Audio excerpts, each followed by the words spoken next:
Okay, let's talk about how and why to use objective criteria in your Scrum Master salary negotiation. Let me start by telling you a true story about using objective criteria to negotiate your compensation, or in my case, forgetting to do it. I grew up on a peninsula in California in a beautiful place that hosts a lot of tourists. So I knew a little bit about traveling, and I was also interested in traveling myself. And like any teenager, I wanted to earn a little bit of extra money so I could save it up to take my own trip. So the day I turned 16, I walked into our local travel agency and asked if they needed any help. Luckily for me, they did. The owner, Stella, asked me, "Kelly, what are you expecting to earn?" I naively figured that since I'd seen tourists and I was interested in travel, that I should be paid $10 an hour, which was about $6 more than minimum wage at the time. I'm embarrassed telling you this, but hey, I was only 16.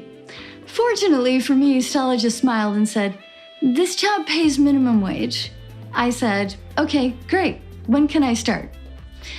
But on the flip side, when I interviewed for my first Agile coach job, the recruiter said, "Kelly, this job pays only $155,000 a year, but you'll get $40,000 a year in stock benefits that mature over time." And just like my travel agency job, I said, "Great, when can I start?" But I also made the same mistake there. I forgot to ask about healthcare and retirement, which luckily for me turned out to be really good. But I also forgot to ask about remote working. Most employees worked 100% remote at that company.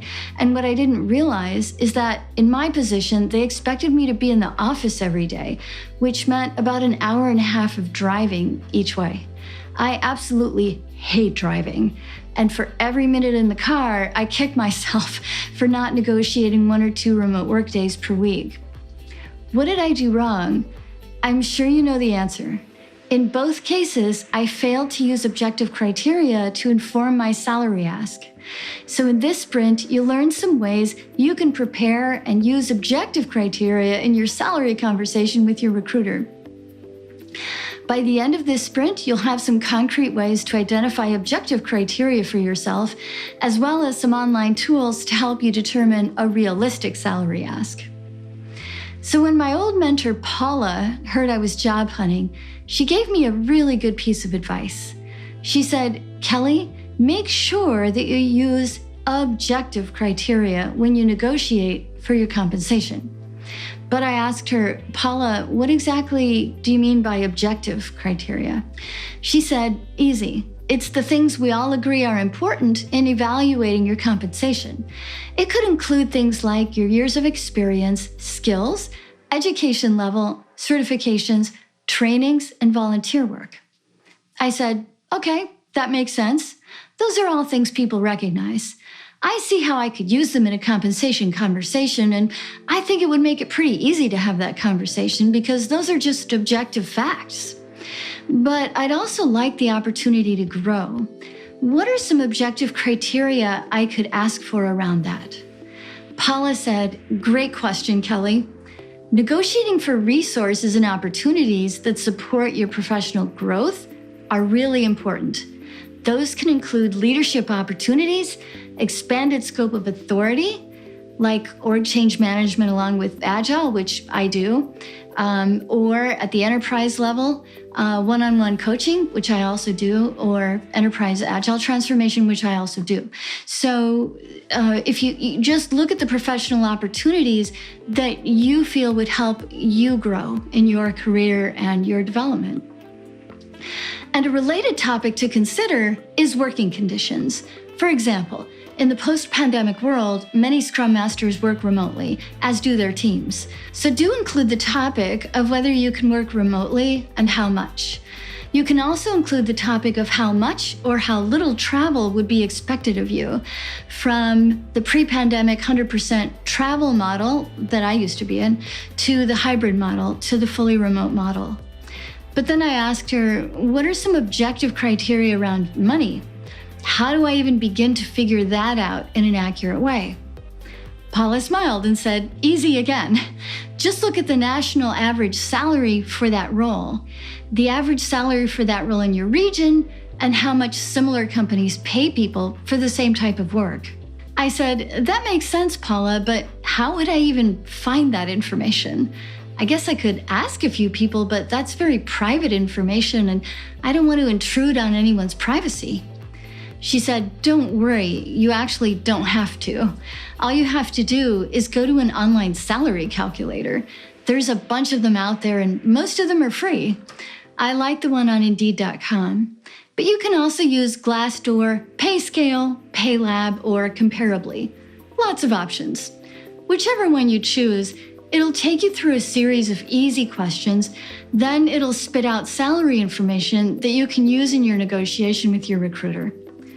And obviously, using objective criteria like that means you should prepare all that in advance of the conversation. I took a minute to think about all that. Then I said sheepishly, well, now that you mention it, preparing objective criteria in advance does make sense. When I think back to my previous job negotiations, I found myself in the awkward position of being on the phone with the recruiter who had prepared and then just taking their suggestions versus knowing in advance what I could ask for. She said, you got it. Also, part of preparing in advance means practicing. Practice your talking points out loud with a friend, or at least in front of a mirror. That way, when the actual conversation comes around, it's not your first time saying those points. That way, you can go in feeling confident and prepared. Now, it's your turn, Scrum Masters. Make a list of objective criteria that you feel apply to you. Note down your years of experience, both total working experience, as well as Scrum experience and Scrum Master related experience, like leading meetings, helping others grow, finding ways to improve the process or the flow of value in a project. Also, make a list of your certifications and trainings, as well as any related volunteer experience. Don't forget to list your skills as well, since this is often the thing recruiters care the most about. And you may include some of your best LinkedIn testimonials. If you don't have any yet, reach out to a few people who've been happy with your work and ask them to write you a short, informal LinkedIn testimonial. This is a small thing that can go a long way. Then, go to one of the salary calculation tools that you heard about in this sprint and use it to get a sense of the salary range that you can ask for based on your list. Be prepared to give the recruiter the number at the top of your range once you're in that conversation. So what you learned in this sprint were some ways you can prepare in advance for your compensation conversation by identifying objective criteria. By now, you should know some concrete ways to identify objective criteria for yourself, as well as some online tools to help you determine a realistic salary ask.